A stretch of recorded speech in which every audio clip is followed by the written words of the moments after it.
Welcome back, everybody. Today we're taking a look at our third video in our Learn to Play Chess series, and the next piece on tap to take a look at is the bishop. Here we have our starting bishops on the board, along with a few extra pawns here, and we'll see that the bishops start on c1 and f1, and for the black pieces on c8 and f8. Now, the bishops, unlike the knights, they are not allowed to go through pieces. So you'll notice that over here we have a few pawns in front of our white bishop and a few pawns in front of our black bishop, just like we would if we were starting off at the beginning of the game.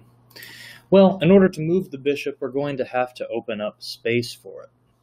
First of all, how does that bishop move? Well, let's take a look at the one that doesn't have anything in front of it, this fella here on c1, and we'll find out that the bishops move diagonally, so they stay along the colors of the squares they're on. This bishop here on c1 is a dark squared bishop, and he only is ever going to be on dark squares. Likewise, his counterpart over here on c8, the black bishop, is only going to be allowed to move along the light squares. He'll only ever be along the light squared diagonals. And as a result of that, these two bishops are actually never going to come in conflict with each other. The one on c1 and his counterpart on c8, it's going to be impossible for them to ever attack one another, because the one on c1 will only ever be on dark squares, whereas the one on c8 is only ever going to be on light squares. Now, let's look at our bishop over here on f1. Well, he's got these pawns in front of him. So if we want to get this guy out and into the game, we're going to have to make a move. We're going to have to play a move like g3 here.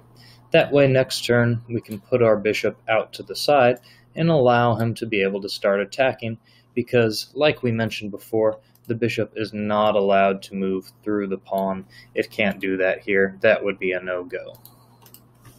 Okay, so let's take a look at where bishops are the strongest.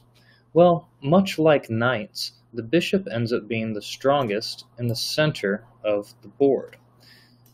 So if we put our bishop here on d5, and we'll put the white bishop here on a1, let's count all of the squares that these two bishops can go to. Well, we have 3 along the diagonal here. We have 3 going out this way to give us 6 more. 3 coming back to the corner here, so now we have 9, and 4 more along this edge. So the bishop in the center is going to have 13 total squares that it can attack. Now let's look at its white counterpart over here on a1. Well, the a1 bishop can only move along this great big long diagonal. Of course, it can't go through pieces, but we'll imagine that this piece wasn't here. And how many squares are on this diagonal? Well, the long diagonal is going to have 8 squares total, 7 if you're not counting the one that the bishop's already on. So in the corner of the board, the bishop has 7 squares it can go to, whereas in the center it had that total of 13. So much like our knights, our bishops are going to be a lot stronger in the center of the board. That's a very important thing to remember. Another fun relationship to know is that our bishops work well supporting our pawns. Remember, our pawns capture diagonally. They move out one ahead and to the left and to the right. So if you have a bishop on the diagonal square with the pawn, it makes it so that if one piece gets captured, that piece can be captured right back.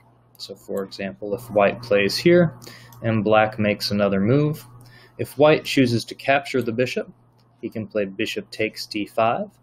Bishops, like the knights, capture simply how they move. They have no special way that they do that. Now black can recapture. Once again, reviewing how does that pawn do it? e6 takes on d5. So remember, with our bishops, they move along the diagonals. We want to get them into the center of the board where they're the strongest, and we need to make sure that at the start of the game we move our pawns from in front of the bishop so that they have space to go, because unlike those knights, they can't go through other pieces that are in front of them. Hopefully this will help you to get those bishops active, moving to where they need to be, and get your games going with a sound play and happy times to come. Let me know if you have any questions. Hope you enjoyed.